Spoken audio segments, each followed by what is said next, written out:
มือดองแต่เจ้าอยู่บ่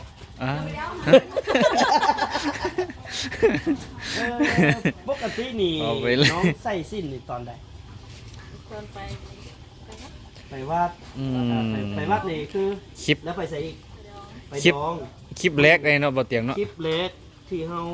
าเห็นน้องเพิ่นใส่สิ้นเอาไปดำหน้าได้บ่เฮ้ยว่าสมมุติไปดำหน้าได้บ่นี่สุดนี้บ่แม่นเนาะพี่น้องเนาะคือที่จริงนะวัฒนธรรมลาวหรือว่าเอกลักษณ์ของแม่ยิงลาวนี่คือนุ่งผ้าสิ้นแบบนี้เนาะนุ่งผ้าสิ้นแบบนี้นี่จะเป็นเอกลักษณ์แม่ยิงลาวในบ่มุกเลยแต่ว่าส่วนใหญ่แล้วแม่ยิงลาวในยุคนี้ก็คือลุ้นน้องกินนี่แหละ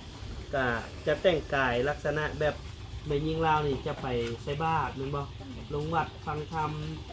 แม่ยิงลาวเป็นแม่ยิงที่อ่อนซ้อมผ้าสิ้นนี้เป็นเครื่องแต่งกายที่สุภาพและก็เป็นทางการเวลาที่จะเข้าไปพัวพันทางห้องการยกตัวอย่างว่าน้องไปเล่นเวียกนั้นนี้เนาะคือน้องจะนุ่งส่งขาสั้นนุ่งอันนั้นไปบ่ได้บ่ได้บ่ค่อยกะเดียวอันเบ้าซุกได้โอ้คลิปแรกพี่น้องคลิปแรกพี่น้องฮอดสาระการพัวพันเวียกเนาะแม่นคือเวลาที่เฮาอันนี้แนะนำน้องเลยว่าเวลาเฮาเข้าไปพัวพันเวียกมันบ่ยกตัวอย่างว่าในแต่ละห้องการหรืออีสังต่างๆนะเพื่อนจะให้เฮานุ่งสิ้นแต่งกายประเภทนี้โดยเฉพาะแม่นเข้าไปปกสตำรวจจังซี่ทุกห้องการนะอยู่ในลาวถ้าเป็นคนลาวนี่ส่วนใหญ่แล้วเพิ่นก็ให้นุ่งสิ้นสบายดีสวัสดีพี่น้องคลิปแรกคลิปเล็กเฮกมันเที่ยวมาทางจะเป็นห้อมหาก็เห็นนุ่งสิ้นนี่เนาะนึกว่าทางจนเป็นขุมเงินจนหลังไหม้เลยเนี่ยเงินจนแต่เก้าจนหลังไหม้น้องงามกว่านี้เวลานุ่งนุ่งสิ้นนุ่งอย่างงามได้ไม่ว่าไม่ว่าแข้งน้อยแต่เพิ่นว่าบ่กล้านุ่งสิ้นบ่น้อยบ่น้อยนี่งามแฮงนี่งามแฮงงามอีหลีงามป้าบ่เคยเห็นมื้อหน้าลองนุ่งสิ้นถ่ายคลิปให้อายเนี่ยเด้อจักบาทนึงเด้อไปเลาะตลาดตึงแห่บ้านนี่นุ่งสิ้นตึงเลาะตลาดเนาะนุ่งเสื้อธรรมดาก็ได้งามนี้ก็ได้แต่ว่าจะเป็นสิ้นเนาะปกตินี่ไอ้ถามเลยว่าน้องมักนุ่งบ่อยู่งานบ่มักนุ่งแต่ว่าถ้าว่าไปงานปุ๊บนุ่งปั๊บโอ้บ่พลาดเด็กซีโนเอาจังไหนก็เป็นบุญตาได้เฮาเนาะบ่มุกเนาะเดี๋ยวแม่นแล้วเนาะหาก็เห็นนะเป็นบุญตาเป็นวาสนาที่ได้เห็นได้พบได้เพราะบ่คิดว่าแม่ยิงยุคใหม่บ่ซิก็ยังรักษาเอกลักษณ์ของเราคิดอยู่เห็นเพิ่นนุ่งสิ้นแวบๆหนีปะแล้วบ่ไปงานปะแล้วบ่แต่งานปะแล้วบ่ความเห็นเอาท่านผู้ชมคิดเห็นจังไดก็ลองคอมเมนต์เบิ่งเนาะลองแม่นบ่มุกก็เห็นมาจนเมื่อยมาก็บ่เตียงเนาะหาก็เห็นเทื่อชีวิตพี่น้องเอ้ยจน2 ปีละเกี่ยวมาแม่นเด้บ่เคยเห็นครั้งแรกที่ได้เห็นแล้วก็สวยสดงดงามสิ้นผืนนี้นี่แพงบ่ล่ะแพงอยู่เอามานุ่งเนาะแพงเลยก็บ่เอานุ่งเนาะแพงนี่ต้องกอดไว้ถ้าประมาณเท่าไหร่ราคามันคือ170,000บ่ธรรมดาเนาะบ่มุกเดี๋ยวสิซื้อให้ 15,000 เลยเนาะได้ถ้าจะเป็นเจ้าสาวนี่ตัดให้เลย 15,000 เนาะเป็นบ่หาเงินค่าหลวงบ่รักษาเอกลักษณ์นี่ไว้เด้อน้องเด้ออย่าให้ลืมฮีตของประเพณีลาววัฒนธรรมลาวที่แม่นเป็นเจ้าสาวก็นุ่งบ่ดนเบิ่งจังได๋ก็เครื่องแต่งกายแบบลาวๆเนาะให้น้องรักษาจะมาเห็นตอนวัฒนธรรมนี่ไว้เนาะตอนไปใส่บาตรเนาะแม่นแต่เฮาก็สิสำนี้ก่อนเดี๋ยวให้น้องเพราะว่าถ้าว่านุ่งมานั่งลิ้นอยู่เฮือนนี่มันก็บ่คือดอกเนาะเอาไว้ไปเวียกไปงานเนาะโอเคเดี๋ยวเดี๋ยวจบโจ๊ะชั้นนี้ก่อนให้น้องไปเปลี่ยนชุดก่อนนะโอเคขอบใจน้องหลายๆเด้อปินหน้ามาจุดดีน้องยืนที่ถ่ายรูปนะ ผู้หากระเห็นนั่นนี่ขอเนี้ยอีกเด้อไทยหูไปนึกก่อน หนึ่ง พวกกลางคืนบ่งามดอกมื้ออื่นก่อนเช้าสัก มื้อตอนเช้าจังมื้อสำหรับฉันเนาะหนึ่งสองโอ้ตาเหลื่อมเลยโอเคไปขอถ่ายเครื่องโอ้เปลี่ยนชุดเลย ข พี่น้ ยั อบ ง ไปอีกน้อยนึงนะในสัญญาณ เอาเสียงขึ้นยังไงก็ได้ จะไปกันฝน เอา ต นะ กเลยเรียบร้อย เอาก่อน ปอติดกาเบียร์ เอากิน ยังไงก็เดี๋ยวฝาก น้องเพิ่นพี่น้อง ฝกแพ อาบน้ำอาบ เอาไอ้น้อง แค่เมียนเหือมันยังก็อดเอาเด้อ มีอะไรเดี๋ยวไป ค่อยมาแต่เวียงจะอยู่เฮือน คือว่าคอยผู้ชื่อเจ้าคอยเจ้าชื่อคอย เมนเห็น น้ ห อง น้า เพิ่น กันละถามก็เคยเห็นกันจะใส่แม่งเลยบ่นั้นเลยเนาะ พวกกันมันนี่ ยังห้อยยำย่างอยู่บ้านนะเราส่งนะในหัวเข่าเดี๋ยวมันก็มาห้อย ใจ เลย เนาะมันมี พี่ ในระยะเจ้าเข้าไปเบิ่งเห็นตัวเองเต็มอยู่นั่นล่ะ โอ้ยังพอเลย โอ้อยู่ ส่งได้ไปปั่นแห้งขาดได้ส่งขาดไปปั่นตัว 4 คนลูก2 คน สองคนยิงใส่หนึ่งเป็นไรมาเนาะ โอ้ เอาผู้ยิงนี่สิ ฮักเพลงกันพี่น้องฮักเพลง โอ้จักปีแล้วก็ 78แล้วนะ 78ซื้อคันเลยคันค่ำโอ้บ่เตียงกับเตียงค่ำได้เลยไม่ต้องไปฮู้จักเตียงบ้านแล้วเนาะน่าเด้อบ่ขี้อายสิขี้อายซ้ำบ่เซากินอันนี้นี่ จังหวะ ไปลองเบิ่งเนาะ ไปลงบ่ก่อน มันเว้าบ่ได้บ่เพื่อชื่อผู้ที่เห็นอายก็อายได้ แม่นเลยโอ้น้องเพิ่นมานะพี่น้อง แล้วเนาะเสร็จสิ้นจ้างานให้งานนาก็แบบนี้แหละพี่น้องก็ แม่น สร้างความหักแพงกันขึ้นนะครับเพื่อเป็นการเข้าใจเพิ่นก็ ยากแล้วเด้อ มันเป็นหยัง แถวนั้นมีบ่อนหาอยู่หากินบ่ บ่มีกดแล้วกดเท่านึงแล้ว มีบ่อนหาอยู่หากินบ่แถวบ้าน อย่างยากเลย ยากมากเลย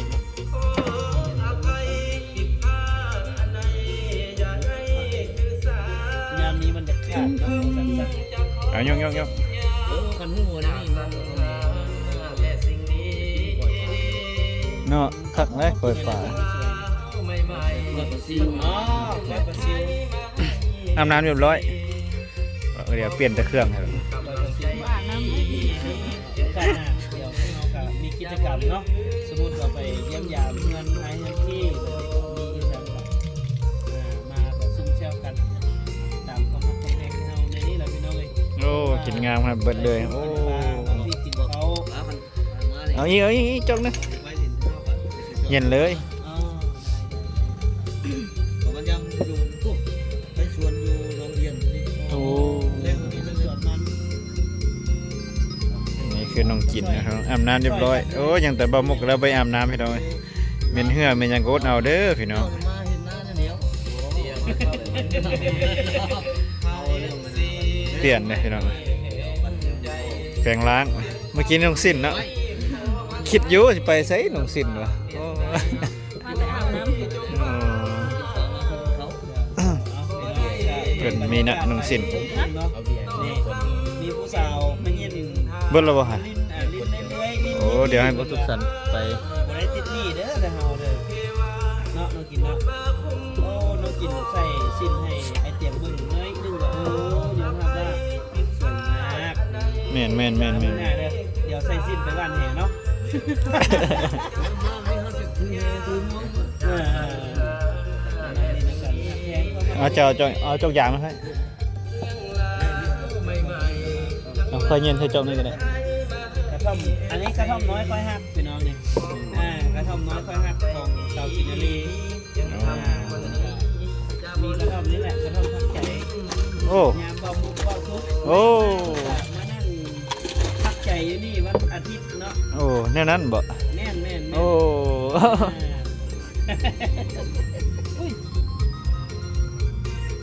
เบิ่งเขาเท่าไหนได้ทำไมอะไรเด้อ เรื่องไม่เลือกเกลืออีก ค่อยกันหน้าเบิ่งอยู่ว่าผู้ใด จะได้คิดข้าวคิดนะ ผู้ใดคนก็เสียบ่ได้สองคนนี้นี่เสียเบิดกันซ่าใจยังให้ปั่นขดองเดียวพุ่นละคน โอ้เคยแล้วนอนน้ำเดียวเนาะ โอ้แม่น เออ เค เดี๋ยวนี้ก็ยังมาตักน้ำเพื่อน เด้อ กินเบิดเลย โอ้ แต่แล้วนั่งลุ่มเดียวไม่ได้กิน มาเย็นสะตื้อมิกบ่ได้เดี๋ยวนี้ไอ้บ่ยอมได้นี่แล้วนั้นก็บ่อายซะบ่ เว้นเราไม่ได้กินแต่เราเว้นเนาะเว้นย่างหนึ่งนะครับปั้นเข่าเลย เกือบบ่ได้เกี่ยวข้าวหอมแรงเนาะ เด้อไปเห็น อยู่พุ่นแห้งตกแห้งได้อยู่พุ่นได้อยู่พุ่นตกแห้งนี่เนาะบ่ห่มเบิดน้ำ บ้านคุณ คือสิบ่ได้เกี่ยวดอกเข้ามาเนี่ยแบบมาฮอดพี่เพิ่นคอยลงมาเนี่ย นอนอยู่นี่เมือง พี่น้องเอ้ยนั่งซุ่มแซวเล็กน้อยเซาเมื่อยเซาแค้น เมื่อย แล้วก็เมื่อพักผ่อน เริ่มมาสลองหน้าแล้ว โอ้ เกี่ยวเข้าแล้ว เกี่ยวยังอีกปั่นได้บัดนี้เด้ ปั้น จักมื้อใดเพิ่นสิได้ปั่น อื่นอยู่แล้วตอนแรกๆก็สิปั้นละกันฝนบ่ตก โอเคแม่นตัวนั้นแรงมัน ยังขนเข้าอีก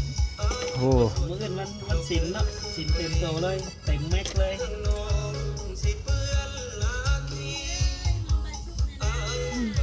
เอิ้นเนาะ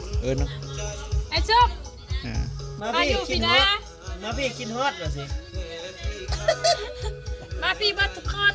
เอิ้นมาเบิดพี่นะพี่มานั่งมัน กินฮอตเหรอสิ นั่งอยู่นั่นยุ่งกัดได้ ผมม่วง พี่น้องถ่ายเอาน้องเพิ่น นั่นแหละมีหมอลำกับนี่มีหมอถอย แม่น เนี่ย บ่ทันบ่มีสีสันของเขาเนาะลำหมอแคนหมอซอยน้ำเดียว ฝนตกแล้วแมงไม้เริ่มหลาย มีแต่หมอลำหมอถอยหมอแค่ความโบได้โถ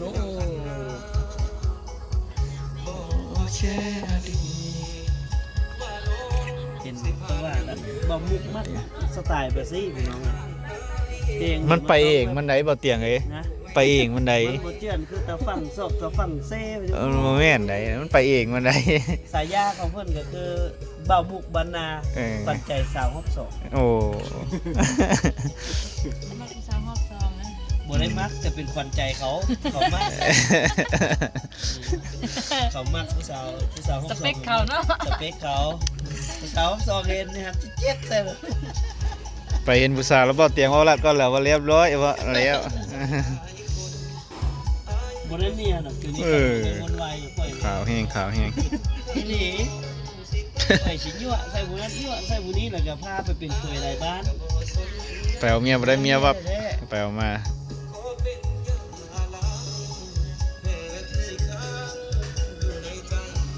รวมบาสุกเราบ่มาดิเฮ็ดนั่งเหงาอยู่บาสุก เอาใจป้าขนาด เอ้ยปลาใหญ่บ่ เ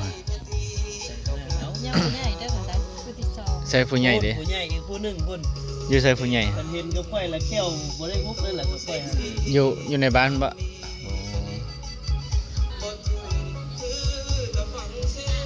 พี่น้องเอ้ยนี่ก็นั่งลิ้นซุ่มแซวหัวโนหัวม่วนนะพี่น้องเนาะหลังจากเกี่ยวข้าวมาเกี่ยวแล้วเด้อเกี่ยวข้าวก็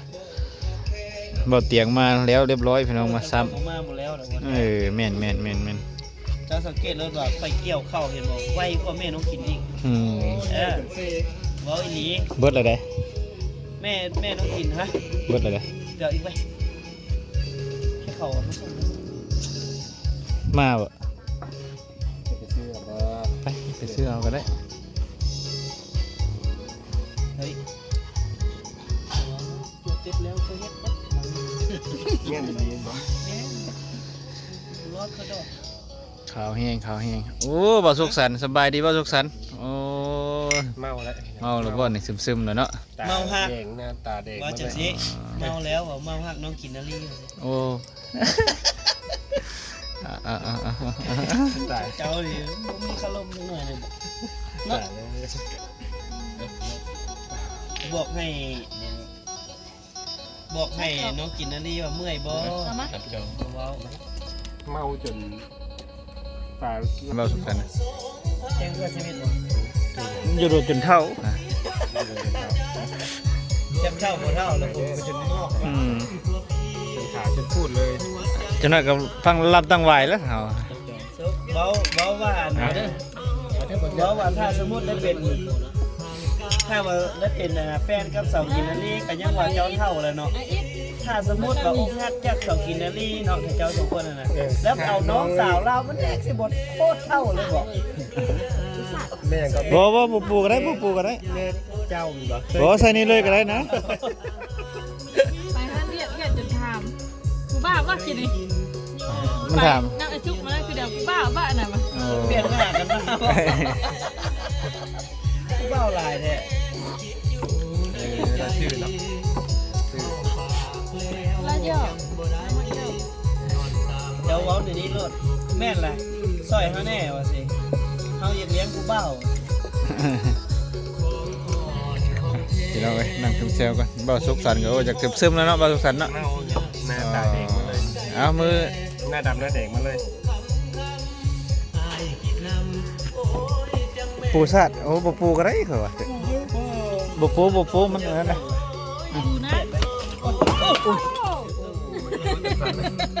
แม่น นี่ เนี่ย มาย่าง ตื่นเต้นแม่ก็เผยหน้าเมือง หลุดเลย บ่ได้มัดได้อยู่พี่ บ่ได้มัดแล้วเนาะห้อยแล้วเนาะ อ๋อไม่อยากจะบอกควันเลยเจ้า ควันไม่ใช่ คนกอกยาคนกอกยา เอาไปเบิ่งอันนี้ควันตวดเลยคือว่า เอา เลี้ยวบ่เห็นได้เบิ่งข้างหลัง อันนี้คืออันนั้น ปูบ่เอาเก็บล่างเป็นปูแล้วเก็บล่าง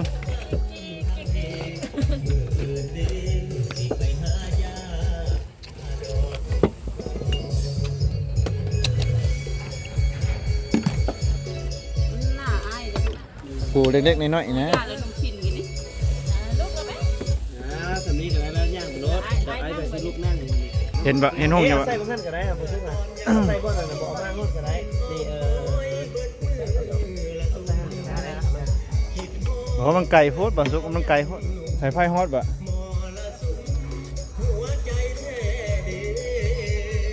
เอาเคยจัดไป มันขับมันมืออื่นไปเป็นเคยบันให้เนาะมือนี้เป็นเคยหน้ารับควายซะก่อน นั่นแหละควายเนาะ มันได้นะตัวตายซะเนาะมือแง่บ่ล่ะมันมีไฟเนาะมันแง่ได้ เกี่ยวหั่นแล้วก็พอละ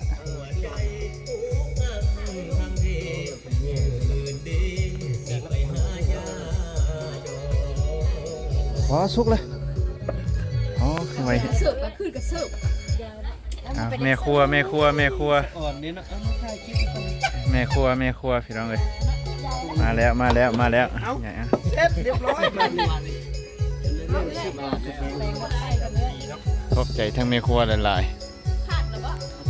อันบ่วงไหม เบิ้ลแล้วบ่ฮะ ไฟทุนล่ะ ปิดเลยเนาะ บ่ปีนขึ้นบ่เมื่อปีนจะปีนลงมาอย่างนี้ดี ๆฮะ บ่ได้ทอดไฟ แม่งขาดแล้วบ่ซะ ขาดแล้ว ครับสมมติอยู่หัวมันจะเป็น อ๋อมันมีบ่อนอันนั้นอยู่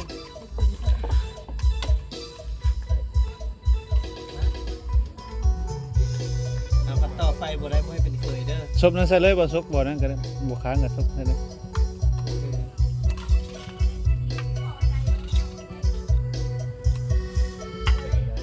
แต่มันมีแห้งเข้ากล้อง นั่นเนาะ เสียดายอยู่เนาะล่ะเนาะ สิได้ ที่ โท ว่าร ศั อั พ น ท์ น่ะ บัง บ่าวบ่อยู่เนาะ บอกเพื่อนได้จะลืมหัวทัว แต่ผู้แต่ว่า โทรศัพท์เจ้าอ่ะ แต่ว่าผู้เสื้อขาวนี่ล่ะมีความสุขตลอดผู้บ่าวเที่ยวมาหาอยู่บ่ขาดสายสะอ่อนอยู่เฮาก็ได้โอ้ยเลือดแตกแล้ว เบรก นั่งบ่เบิดเดี๋ยวเลยเนี่ย เดี๋ยวมาหากินข้าว เดี๋ยวบ่ทุกท่านมีแล้วอย่าไปคนนี้เบิดเดียวจะบ่เนี่ย เห็ดเขียนยาว เออ เห็ดยาวเอาเห็ดขึ้นเขียนล่างเอาเห็ดเขียน เอา สั้น จะได้กับพิธายรายการเนาะกับพาเข้าสามัคคี แม่นพี่น้องเนี่ยยำมา วันนี้เขาก็หลังจากที่เสร็จสิ้นภารกิจแล้วให้แล้วนะ นี่คือน้องกรีน ทุกคนที่ว่ามา อยู่ สามัคคีกันน้องคนบ่ได้จ้างเปล่ากับ ๆเอา เบา พร้อม สุด หน้าพร้อมตาพี่น้อง ใครสิได้เป็นเคยเงินนี้ลองเบิ่งพี่น้อง เบิดเดียวจะบ่สิได้ขึ้นมาแล้วใช้ไผเด้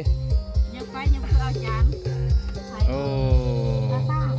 าดเด้ มากินอยู่นี่บ่ได้เบิดปานใด แซ่บแซ่บแซ่บ ปาดกี่เข้าได้ เออ อาบน้ำอ่ะนะ ยังอาบน้ำอยู่ทางนั้น อาบน้ำก่อนได้สิตกข้าวเนี่ย นะยาของยาอะไรโอ้แข็งลายเรากินกินลายคนกินหมดเนาะ กิน